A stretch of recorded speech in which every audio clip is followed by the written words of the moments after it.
The morning sun rose over America as it always did, but on this day something felt different. Televisions flickered on in kitchens and living rooms, coffee mugs paused mid-air, and a stunned silence swept across the nation.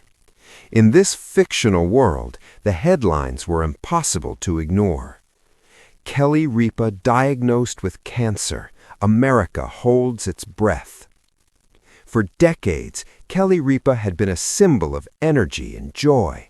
Her laughter danced through morning routines, her smile a familiar comfort to millions. She wasn't just a TV host, she felt like family. That's why the news, even whispered, struck like a thunderclap.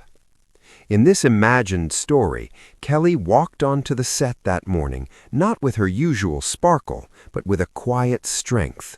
The studio lights felt harsher, the applause softer.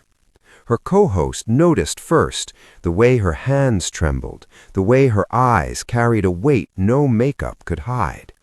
She took a deep breath. "I never thought I'd be saying this out loud," she began, her voice steady but fragile. "But life has a way of stopping you in your tracks." America leaned closer. She spoke of doctor's visits she had postponed, of fatigue she had brushed off, of a diagnosis that arrived like a storm in the middle of a calm sea. Cancer, a word so small, yet powerful enough to change everything. Gasps echoed across social media. Hashtags exploded. Celebrities, fans, and strangers alike flooded the internet with prayers, hearts, and tears. In this fictional telling, Kelly didn't cry right away. Instead, she smiled, a soft, brave smile that broke hearts even more than tears could. She talked about her children, about her husband holding her hand in silence after the diagnosis, about the fear that crept in late at night when the world was asleep. "I'm scared," she admitted, "but I'm also hopeful." That hope became the story's heartbeat. Behind the scenes, America imagined hospital hallways, quiet moments of reflection, and battles fought not just in the body, but in the mind. In this tale, Kelly faced treatments that drained her strength, days when mirrors felt like enemies, and nights when pain whispered doubts into the dark. Yet every morning, messages poured in, handwritten letters, videos from cancer survivors, drawings from children who believed she was a superhero. And in many ways, she was. This fictional Kelly learned that vulnerability could be powerful.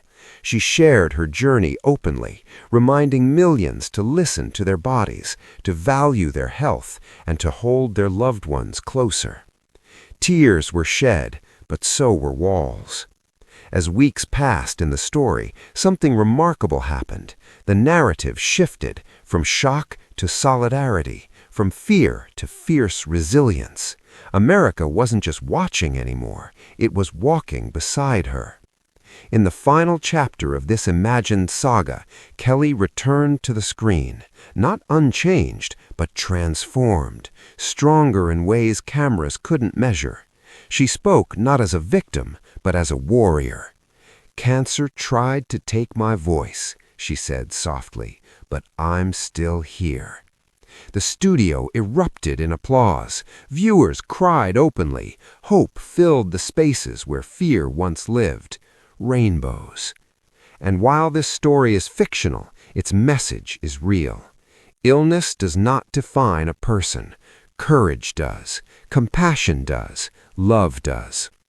So in this imagined moment of heartbreak, America didn't just mourn, it learned.